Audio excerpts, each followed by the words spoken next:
Samahan nyo nga pala kami ngayong umaga dahil today is Sunday.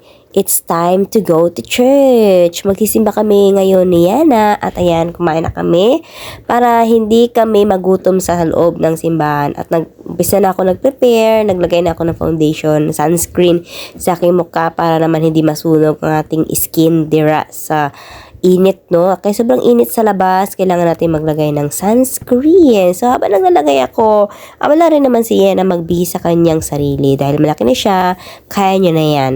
Ayan, at naglagay ako ng lotion para din iwas sunog sa balat. Dahil ang init talaga ng sikat ng araw sa balat. Grabe!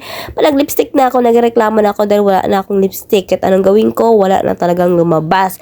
Kaya ang sabi ko dyan, wala na talaga akong lipstick, no? O, ayan, sige, kailangan na nating bumili ng bago, puhon-puhon, pag meron na tayong pera, makakabili na tayo ng bago. O, sa ngayon, magtiyaga muna tayo sa lipstick na kailangan mo pang palabasin bago lumabas. Ano ba yan? Bumaba na kami at para magsuot ng tsinelas, pero ang baby ko meron na naman siyang tantrum, sagi-inarte na naman dahil sinabihan ko yung aso ng pangit yung aso.